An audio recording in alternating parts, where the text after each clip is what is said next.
Guys of a Certain Age is brought to you by no one.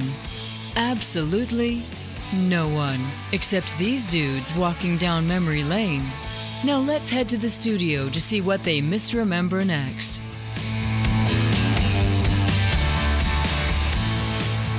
And we're back. It's the podcast that you might listen to, but you never heard of. It's Guys of a Certain Age. Robbie Koblenz in studio alongside Art Shirley.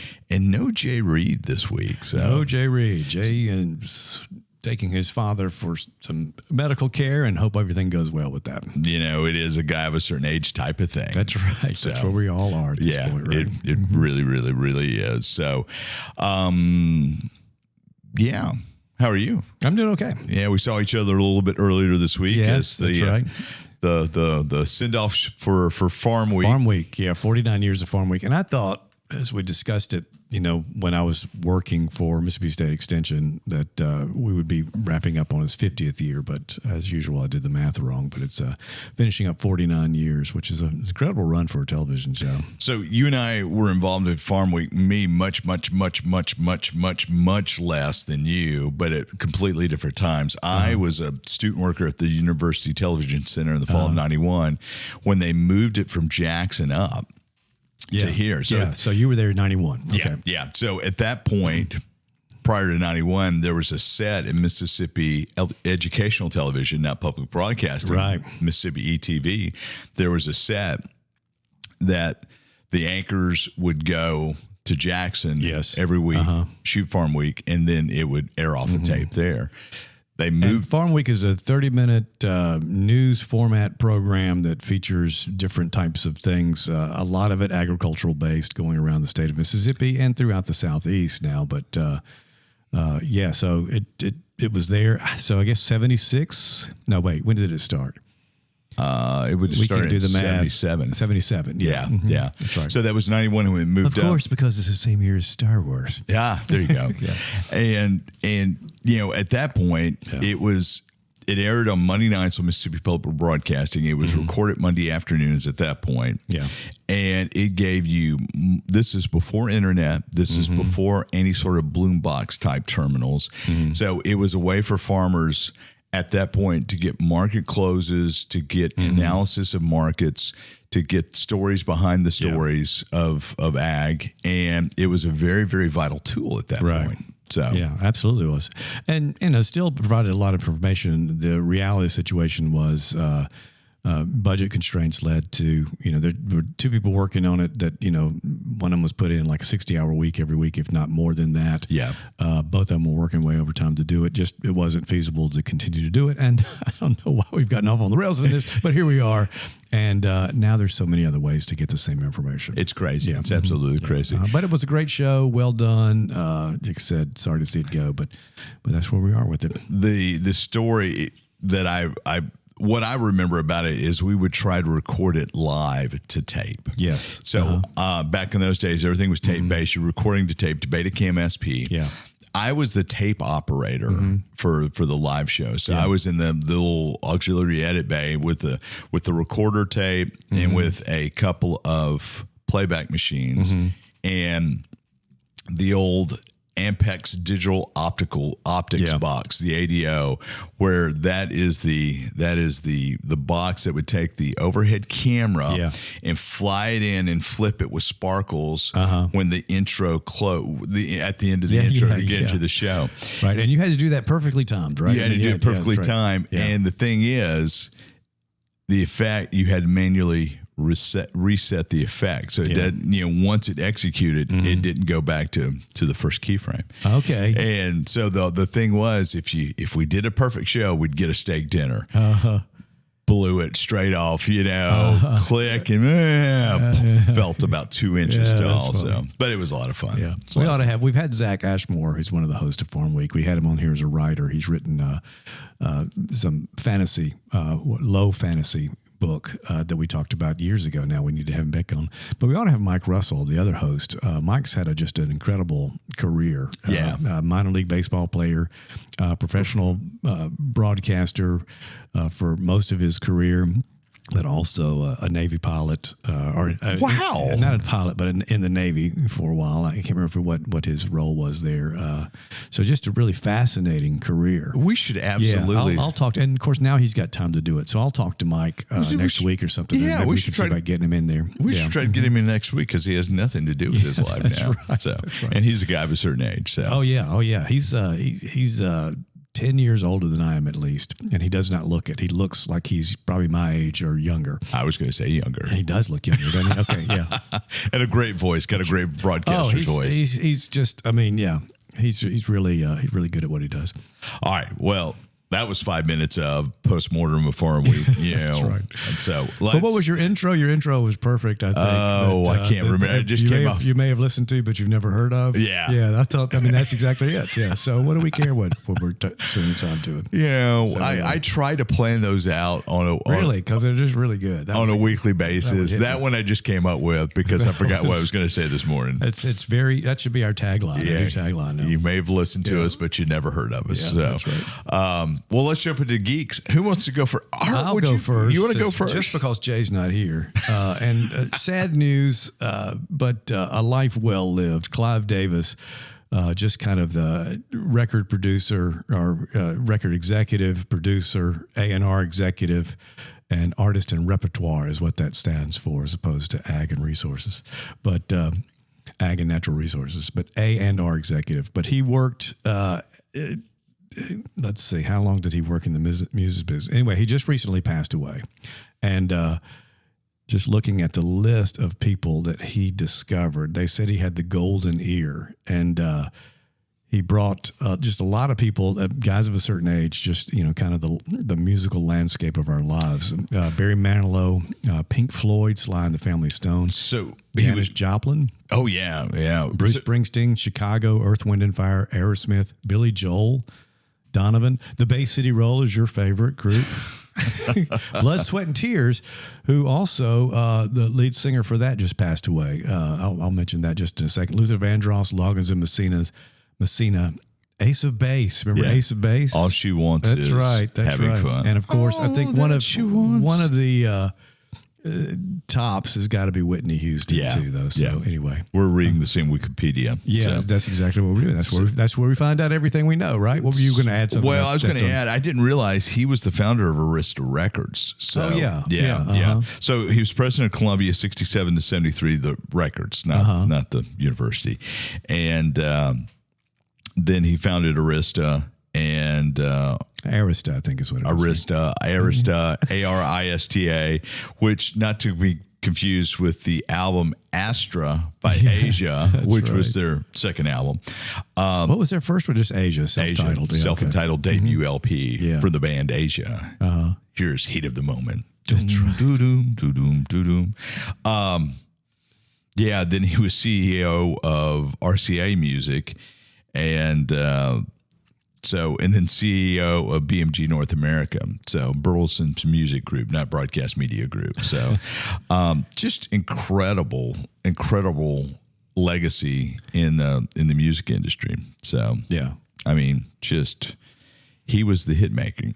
Absolutely a hitmaker. And I mentioned Blood, Sweat, and Tears. Also want to mention David Clayton Thomas, the voice for most of the hits for Blood, Sweat, and Tears, passed away just the other day too. So obituary's kind of catching up on him here anyway. So, but Spinning Wheel, You Made Me So Very Happy, and When I Die are his. I don't know When I Die. I know Spinning Wheel. You'd know it if you heard it. Yeah. Spinning Wheel. It sounds like it's something from a musical, so you may be changing the station as soon as it comes on. But anyway, so. Yeah, wasn't a big Blood, Sweat, and Tears fan. The three songs I mentioned are pretty much the songs that I know, but his voice was just such a distinctive voice. Yeah. Very somewhat iconic. Yeah. What was it? What was the Freedom Rock? Oh, yeah. He sounds like the guy. Freedom Rock, turn it up. That's right. The Freedom Rock commercials where you could buy a compilation record, cassette, or later CD. Yeah. And those featured the original artist, right? Yeah, exactly. Right. Yeah. That's how you got mixtapes before. Those were professional mixtapes. Professional mixtapes. That's exactly right. Yeah, but I remember that. Weren't they sitting in a van? Oh, I think so. Yeah. And I believe Layla was on Freedom. Oh, I got to look this up. What was the Freedom Rock track list?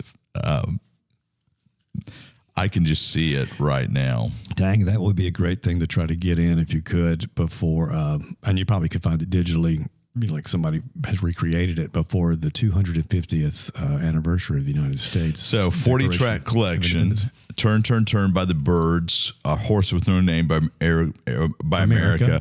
Locomotive Breath. Speaking of which. Yeah. Jethro Tull, White Locomotive Room. Breath. Wow, okay, good deal. White Room by Cream. Somebody to Love by...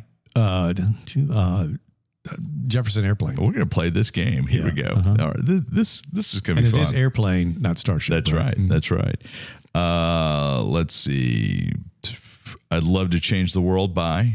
Oh, gosh. Gosh, that's one of my favorite songs, and I never can remember. It's a one-hit wonder kind of song, isn't it? 10 Years After. 10 Years After. They're not 1 year wonders, but... The Night They Drove Old Dixie Down. That's the band? Well... It's the other version. Joan Baez. Joan Baez, yeah. I wanted to say Janice Ian, but that wasn't it. Joan Baez. War. By War, right? No. War. Edwin Starr. Oh, yeah. Is it good? Black Magic Woman. Santana. Jump Into the Fire. I don't know this song. I don't either. Harry Nilsson. Okay. Smoke on the Water. That's Purple Haze. No, Purple Haze was by Jimi Hendrix. Oh, wait a minute. Deep Purple. Deep Purple. Yeah. I don't know. Start drinking coffee before these things. United We Stand. Oh, United. Brotherhood of Man. Oh, wow. Yeah, very good. One Tin Soldier.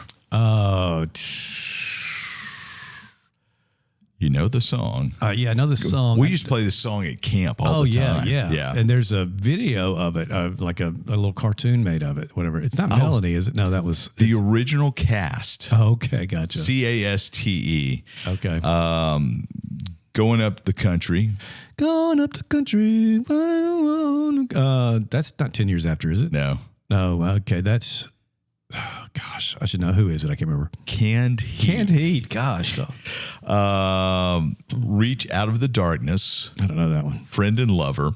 I don't know. Horse with No Name. America. Freebird. Oh, that's Leonard Skinner. Ramblin' Man. Allman Brothers. Share the Land. Is that Grassroots? The Guess Who. The Guess Who. Okay. Who when I was younger, would always get confused with the Who. Yeah. Friends. Not Michael W. Smith, but. Not Loggins and Messina, is it? Elton John. Oh, okay. I got you. Yeah. Put Your Hand in the Hand. The man. Oh, gosh. We have another church camp song. I can't remember who that is. I've never heard of the band before. Yeah. Ocean. Okay. Black and White. Oh, that's Three Dog Night. Layla. That's Derek and the Dominoes. That's right. A.K.A. Eric Clapton and Dwayne Allman. What's funny is I can hear the intro of that in the commercial. So, we've only got a few more. This is great. I'm really disappointed that I haven't done, because Canned Heat I certainly should have known. The Story in Your Eyes. I don't know that one. You would if you heard it. Okay. They also had Nights in White Satin. Oh, okay. Tuesday Afternoon, Nights in White Satin. I'm just drawing a blank. In Your Wildest Dreams. The Moody Blues. Moody Blues. Good grief. Signs. Oh, that's remade. Who did that originally? Well, Tesla did it. Yeah, it was the remake that got to be pretty popular. But 5-man electrical band. That's the version I know. Never heard of them before. They may have been a one-hit wonder on that. Sunshine, Go Away Today. It's not Bill Withers, is it? Jonathan Edwards. Jonathan Edwards, okay. Love Train. Oh, OJ's. The OJ's. In the white room with white curtains at the station. That's Cream. That's right. Mm-hmm. White Rabbit. That's Jefferson Airplane. Yeah, probably. Would you say that's their most favorite song? Yeah, probably so. Yeah. I mean, you could, Jefferson Airplane, Somebody Love is certainly a contender, but White Rabbit just seems to be the one that kind of personifies them. Somebody's going to say, what are the two people listening? That's not right. Anyway. Both Sides Now. Mm-hmm. Oh, that's it could be either what's her name? Judy Blue Eyes, Judy Collins. Yeah. Okay. It was Judy Collins. Yeah. It's I don't know that song. I would probably Joni Mitchell. Joni Mitchell's song, yeah. Gotcha. We may never pass this way. Seals and Croft. Seals and Croft in the year 2525. Oh gosh, I used to know that one too. That's a weird name. I think they were a one-hit wonder as well. Zager and Evans. Yeah, Zager and Evans. All right, that was fun. Yeah, we need to do more of that. I need to do that for mental health. Turn it up, man. Yeah, that's Freedom funny. Rock. Yeah. Okay, so we've gone completely off the rails now. Farm Week to Freedom Rock. So my quick geek of the week is the fact that before the official Paramount buyout Warner Brothers merger happens, Paramount has struck a deal with Warner Brothers to become the official linear television, regular TV home of the Harry Potter saga. The whole Potterverse is moving July 3. And so, yeah, kind of a housewarming present, I guess. And where is the new series going to be? It's going to be on HBO Max. HBO Max, okay. Yeah, or Max or that's HBO. not obviously not affected by this. No, and that will still. But do you still have Paramount? Yeah. Plus? Yeah. I need to. Well, I bought it for a year. They're going to, these shows, it's going to be all the Harry Potters and the Fantastic Beasts films are going to air on MTV, Nickelodeon, Nick at Night, and Paramount Network. Okay. So I would imagine, well, no, it says it's linear TV, so I don't know that there will be a streaming component on Paramount Plus. So, and Project Hail Mary is streaming right now, but on MGM Plus. Oh yeah, you told me that. Yeah, that's right. It hasn't made its way to Amazon Prime yet. Right. Which is who produced it, right? Yeah, the studio that made it. It's an Amazon movie. So, and they're doing that obviously to try to generate subscribers for MGM Plus. Yeah, go from 2 to 3. Yeah. So, I tell you what I'm watching right now. And it was an Amazon Prime series, but now it's on Netflix. And I can't remember if you watched it or not, but I'm rewatching The Man in the High Castle. No, that's the one that I watched the first season of. Light. Becky bailed out of it because it got a little too science fiction-y right there in the closing of the first season. So I got into the second season, and I don't know if it started on Amazon. Yeah. Okay, produced so by Amazon. we would not have lost the streaming service. I guess she wasn't watching, I wasn't going to watch it either. But I'm going to go back and watch that. You need to rewatch. How many seasons is it? I think it's 4. Okay, yeah. And they're 10 episodes. Right, seasons. yeah. So it's not a big watch. Yeah. A lot of time sink. But it is so good. It's a great. You've got a lot of bit players in it of folks like Rick Worthy's in it. Rick Worthy, famously known as the voice of One Night in March. Oh yeah. Also, that's right. I remember you mentioned that when you first watched it. Also a Cylon. Yeah. I remember that too. Stephen Root's in it. Yeah. Rufus Sewell's in it. Yes, Rufus Sewell's the one I remember. Yeah. And the main woman, I did not know her before. I feel like I've seen her in stuff since then. But anyway. Her name is Julie. Well, her on screen is Juliana Crane. Let's see who she is. What do we know her from?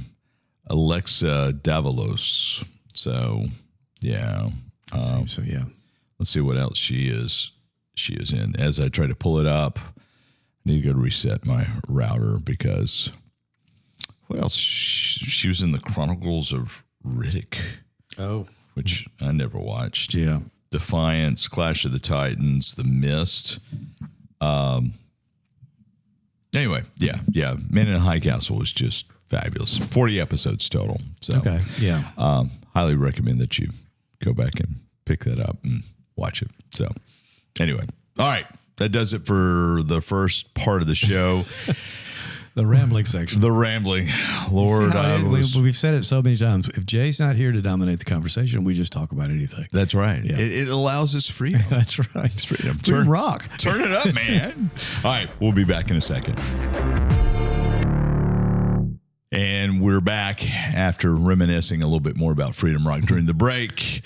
But we're going to fix the world's problems, or at least one of the world's, or a fictional world's problems. So this is summer school. Yeah. Because we're going to teach you how to do something. Maybe. Who knows? So that may be a little heavy. Well, yeah. Whoever's listening to it. So, by the way, as we record, day after, happy birthday, Cousin Jerry. So. Oh, okay. Yeah. Yesterday was his birthday. Okay. I'll see. Probably when this drops, I will see him. Okay. For for family reunion. And That's next week?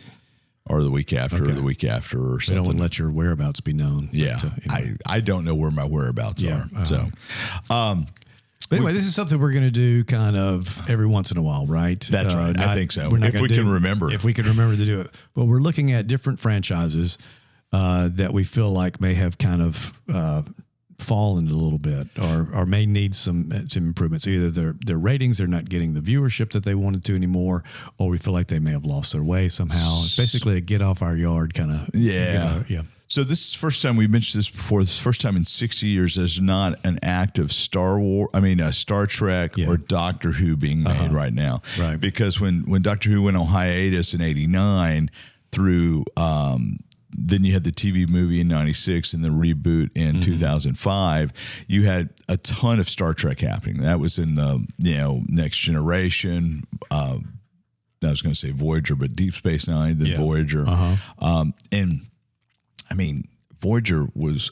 I liked Voyager a lot. I liked Voyager a lot too. But Deep Space Nine was kind of maybe the pinnacle. I mean, how much did you enjoy Deep Space Nine? Deep Space Nine was not one of my favorites. Now, Really? folks Okay. that said it was absolutely the best one of it. I actually liked Voyager better than Deep Space Nine. Yeah.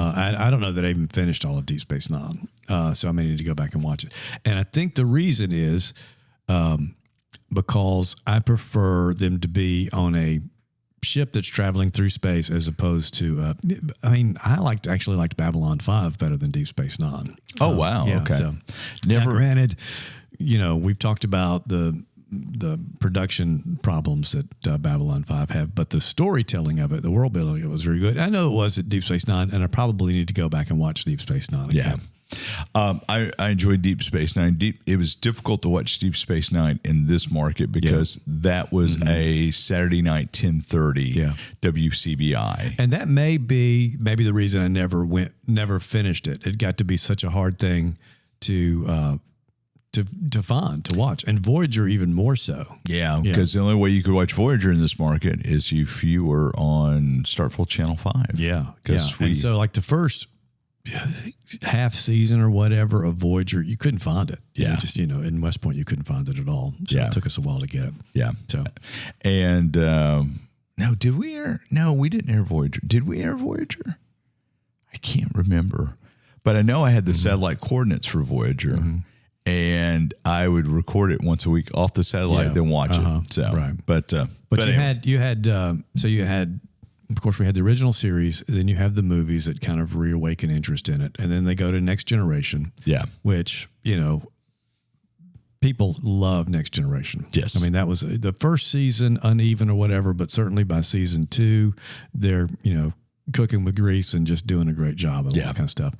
They brought in Deep Space Nine with a season or 2 left of Next Generation, right? A little bit of overlap, yeah. And then they brought in Voyager the same way, a little bit of overlap, but again, harder to find. Voyager was the show that launched a network because they did the Paramount network based around Voyager. Yeah, and Next Generation helped launch. Was it the Fox Network, not the Fox News Network, but UPN? No, wait a minute. Which one?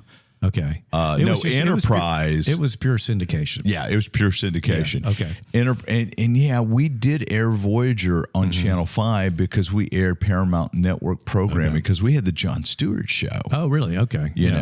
Which was was pretty hilarious. Yeah, that was his first show. But you had Enterprise come in, and that was UPN. That was UPN, United Paramount Network. Yeah, and then that just kind of fizzled. Even though I enjoyed Enterprise, I did too. I enjoyed it too. I think they made some decisions kind of in the last season that have left a bad taste in people's mouth. Well, they just. Go ahead. Well, I was going to say the fact that it was like the Bobby Ewing effect, where it seems like the whole series was just. Riker and Troy. Yeah, that's what I'm talking about. Viewing on the holodeck, So it kind of took away any weight that that series had. Yeah. Also, it was kind of it was faced with the dilemma of doing what was a prequel season. It took place hundreds of years or whatever, 100 years before the original series was supposed to take place. And yet some of the technology, trying to make the technology look old but still keep people interested in it. is a challenge, and that's something that we're seeing right now with some of the newest offerings. We're both fans of Strange New Worlds, although absolutely have been missteps in especially this past season. I think I enjoyed it more so I think than you and Jay did, but certainly a little bit of very uneven, especially in a season that's only going to give you 8 or 10 episodes. It has, yeah. So it's hard to dedicate as many episodes as they did to what are kind of humorous takes or almost alternate universe kind of feelings to it. Well, looking back at, so Enterprise went off the air in May of 2005. And so you had Next Generation movies. Yes. In that interim. Right. Some missteps there. Yeah. But you did not have Star Trek in a television show format until 2017 with Discovery. Yeah. And you also had the Kelvin universe that started. You had the Abrams. Which 3 movies of that, I think, right? Yeah. They never. I don't think the 4th is ever going to happen. That's just as well. Yeah. Did you like the? Oh yeah, Abrams? I enjoyed them. I enjoyed it, but they were very different in terms of Trek. They were much more action oriented. Had the Abrams effect to it. Let's make it. Lens flares everywhere. Yes. But enjoyed it for what it was. But I think they've come back. I think they've come closest to the spirit of the original series. And I'll include Next Generation as part of that with Strange New Worlds. Yeah. Discovery, I know a lot of people like Discovery. Discovery to me was a departure. I know what they were trying to do and, appreciate it, but it was so different. It did not feel like Star Trek to me. I did not like the retconned Klingons. Yeah, I think that's for a lot of people. That's one of the main things. I mean, and the fact that Burnham is Spock's stepsister. Yeah, they didn't need to do that. To me, that was the same trap that a lot of times Star Wars runs into by trying to make everybody connected. Yeah. To Luke Skywalker. Yeah. And they didn't need to do that. The idea that we would not have known. Granted, they did the same thing with Cybok in the movies. Yeah. To the same type of ridicule. We would have known if Spock had. I mean, the reason Spock is interesting is because he was alone with the 2 parents as a half human, half Vulcan on the planet Vulcan, and the ostracization that he felt from that. So that's his story. Well, and then them flinging the Discovery in the future 1,000 years was okay. The concept of the burn where the lithium crystals lost their potency, which is what powered warp. Yeah. So, but the thing that Discovery did get you was the introduction of Anson Mount as Pike and a modern version of Spock and some of those characters. To me, that's where Discovery did really well. Then you had Picard, which I forgot about Picard. Picard came in 2020, so you had Discovery go all the way through 24. Then, what was your take on Picard? I did not. How many seasons that run? 3. 2, 3? Okay. 3. So the 3rd season I liked. The 3rd season was the one where I felt like they kind of returned to form a little bit and brought in Next Generation. It was basically a send-off to the Next Generation. It was the 8th season of the Next Generation. Liked that season. Prior to that, I did not care for it. It was what Next Generation would do sometime in that they would take, Picard, they would put him in an episode, and it would be so ponderous and very deep and stuff, but that would work okay as an episode, not as a whole season, because you had the balance, and this one did not have the balance, and by the 3rd season they figured that out, and they still had some tough issues to deal with, but they also had the original cast back in, so it made it more entertaining. What about Lower Decks? I haven't watched any of Lower Decks. I've watched maybe an episode or 2. So that's the animated. Yeah. And they did the crossover with Strange New Worlds, which I really liked, and made me want to go back and watch these old scientists. Yes. So, I probably should watch Lower Decks, and it's probably going to be. Have you not watched it either? No. Yeah. No. Yeah. Prodigy. Now, Prodigy, I didn't see. I wish I'd kind of watched. That was the one that Janeway comes back in, right? Yeah. And so that's available on Netflix. The rest of the stuff's available on CBS All Access, Paramount Plus. Yeah. So Prodigy was the series that Paramount nixed. And they had an unaired season, and they sold it to Netflix. So We didn't mention in our lineup, and I think it should be, is the original series animated series. Yeah, that's right. And that was actually, you go back and watch that, and it was a Saturday morning Filmation cartoon. 22 total episodes. Yeah, and it's canon, or it was considered canon. I think it still probably is. Had a lot of the same writers that were involved in the original series, and gave us basically a fourth and fifth season of the original series. They didn't have all the voice actors come back for it, so they introduced some new characters to it. They could do some things in animation they couldn't do in the original series, but that's a good series too.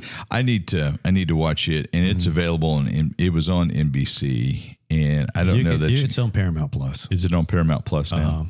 I don't know that you can get it. Well, you just said it's on Paramount Plus, which is great.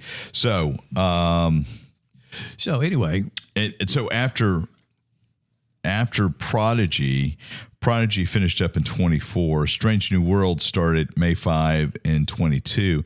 And I think both of us think that that's probably the best Trek since Next Generation by far. Yes, right? Would you agree with that? Strange New Worlds, yes. Yeah.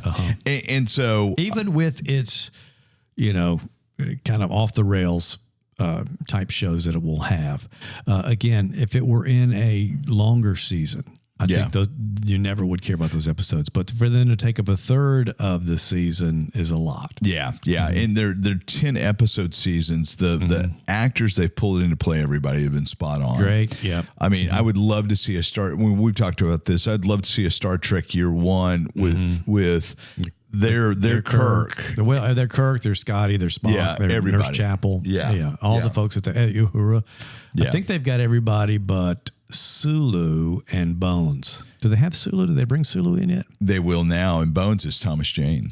Oh, that's right. Yeah, I knew that they're coming. There's another season of it coming before they shut production down. Yeah, they've got a fourth and fifth season. And the reason they're shutting production is because Ellison has bought the parent company, which I guess is Paramount, right? I believe which has CBS and all this kind of stuff. They're making changes. You know about the changes to the CBS News stuff.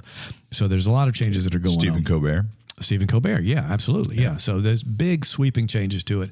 And Star Trek is just part of the collateral damage that's happening with that. And not really response, I don't think, to anything that ratings-wise or quality of show, because that's it. Right, we'd kind of hit a real peak with Star Trek: Strange New Worlds. But then you have I couldn't get past 3 episodes of Starfleet Academy. Oh, I completely forgot about Starfleet Academy, and that's what's left a bad taste in my mouth. I really don't care about the gender identity, the politics. I just get irritated that they take it. Here's what I thought on the way over. I mean, a pacifist Klingon. Star Trek has always been about issues. Yes. What happens is, and I don't mean to diminish any of the things that you just talked about, because all those things are very important. But when agenda replaces issues, all of a sudden you're not storytelling anymore. That is a great way to put it. And I think that's where we were. I think that's where. Because I watched the first few episodes and frankly, I just kind of got bored with it. I was very bored with it. And what happens is, because you did not have necessarily compelling storytelling, you had what could have been compelling characters. Yes, a pacifist Vulcan could have worked very well, but he wasn't really thought through. I mean, it's like as with Spock, you had half human, half Vulcan, an emotional Vulcan. Of course, we didn't know what any of these characters were before. But you brought up those things in pieces. So over the course of time, you saw that. Whereas, the concept now is, we've got this person we're going to slap you in the face with pacifist Vulcan. And you don't see the development of the character. Yeah. So the storytelling's not there to me. Well, and it just had too much teenage angst for me. And I think that's kind of... by design, Starfleet Academy is going to be, a YA version of Star Trek. So that's what it is. But unfortunately, when that's one of 2 seasons that are being developed, are you going to get it? Yeah. Another thing that I think, we've talked about this in general, is series need to be television series that want to develop and grow audiences need to be something that the whole family can watch and can be together. Yeah. And bringing in what, like I said, basically is a YA version. That's one way to do it. But I think a better way to do it is to create a series that the whole family watches that has elements of each of these things. Yeah. What I would like to see in terms of a series, and I don't know if we always have to keep going back to the Kirk in that story or whatever. It seems to have worked, so maybe you do. But we talked about Deep Space Nine. I would like to see something that's, first of all, at least twice as long as what the series run is right now, or half again as long, maybe 16 to 20 episodes in a season. But you could do it where you've either got a second ship, or you've got something like Deep Space Nine. So you've got these concurrent stories going on. So you may be seeing what's happening, and we'll just say Deep Space Nine for now. You may be seeing what's happening on that satellite, an episode, and the next thing you're back on the Enterprise or whatever. And the whole thing's building to something that is going to involve all these things. Because you saw a comic crossover event. Exactly. I kept thinking about the Arrowverse, you know, and how one of the things that to me helped bolster them and helped bring fans to different series is you'd have those crossover events, the Crisis on Infinite Earth kind of event. I can't remember I think they did call it that. They did? Yeah. Yeah. But that event helped expose you to the other shows in the Arrowverse that you may or may not have watched. So if you had Arrow and Flash, you'd see Supergirl, Legends, and some of the other ones. Did you watch the Section 31 movie with Michelle Yeoh? I couldn't get through it. I could not get through it. It didn't feel like Star Trek. It did not feel like Star Trek. And the thing is, that would have been okay, but again, it was just not overly interesting. I mean, it looks like they were trying to do an Ocean's 11 or some kind of heist movie, which could have been interesting, but it was so bogged down and just stuff. I don't know what it was. I never could get through it. So what we're looking for out of Star Trek, this is what I'm hearing from you. Mm-hmm.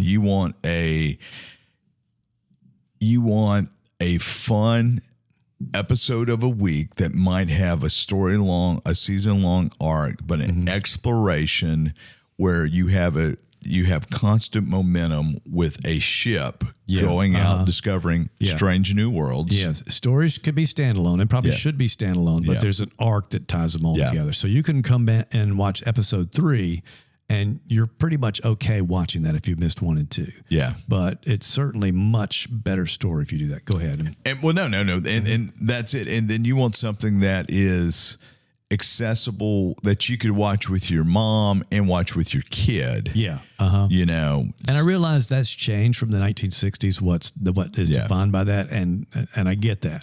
But at the same time, again, a lot of times people try to make something adult by putting in either gratuitous sex or violence or language, especially language. Yeah. This is a grown-up movie because we're going to use 4-letter words. Well, why not do something and you actually approach, like I said, issues. Yeah. What are some issues of the day, and how can we tell that story in a compelling way so it doesn't look like we're just trying to, say, here's the agenda item of this time. We've got to check this box off.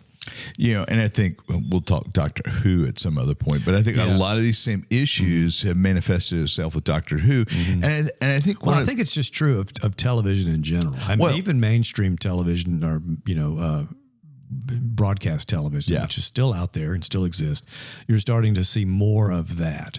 Yeah. But Star Trek has always, and Doctor Who as well, science fiction has always dealt with societal issues, social issues. That's really the appeal of good science fiction, is that it's able to put a distorted mirror to our culture and point out things that you might get in trouble for bringing up otherwise. That's right. Yeah. That's right. Mm-hmm. It's just maybe some of the avenues towards, and with these science fiction properties, sometimes I feel like they forget who their core audience is, and they eschew whatever the word is. Don't have Jada room to correct me on it. Their legacy fan base seeking a new, younger fan base. Yes. And then they just kind of go off the rails. Not unlike what Cracker Barrel did over the last year with the rebrand that they just lost. And I feel like Doctor Who's lost their way. Star Trek has lost its way in that. And it's a difficult ask, but, you know. And I would say, and again, we've talked about this as maybe not as kind of not a regular series, but time to time visiting this idea of how do we fix, or, you know, just what do we have thoughts on ways that could improve some of these things. But you're seeing that with Marvel and Star Wars as well. You're starting to see things that they go, okay, let's take a chance and do something that's so out. And again, you have to do that. You have to be creative. But to me, it's almost unfair to brand this thing Star Wars, Marvel, DC, whatever, when it's very much counter to what we expect from Marvel, DC. I mean, take a risk and do your own thing. Yeah. You know, so. Yeah.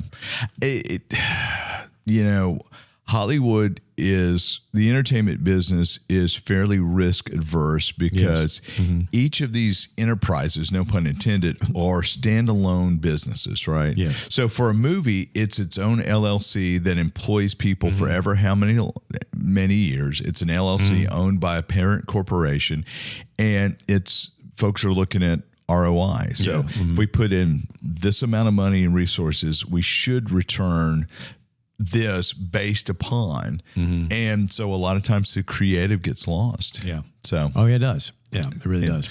And I think like you mentioned, Starfleet Academy, which I'd already forgotten. I think that was a perfect example of that. Yeah. It was the creative got lost. The storytelling was not there. Yeah. A lot of stuff was very stereotypical, just, you know, standard tropes kind of thing. And it's like, well, you know, what we've seen before, and there was nothing new except, like you said, this teen angst that had been thrown into it. Yeah. But otherwise, there was nothing compelling to watch. What I would love to see is a Star Trek Strange New World bridge to Star Trek Year One with the current technology and the actors they've got. Let's do a Star Trek Year One series. And then I would like selected remakes from the original series. You know, episode remakes. Yeah. I mean, episode remake. You know, you take. I mean, not unlike what was it, the Balance of Terror episode that they did a pivot remake. I mean, yes, you come from the other view. Yeah, which was a great episode. I would love to see that. I'd love to see what a modern Tribbles episode would look like. You know, what was the one with the Doomsday Machine? Oh, the Doomsday Machine. Machine. Yeah. City on the Edge of Forever. You know, which is, you know, considered. Harlan Ellison probably will never let you touch that again. But he might die soon. Yeah, well, that's true. He maybe did. Dead. Who knows? Anyway.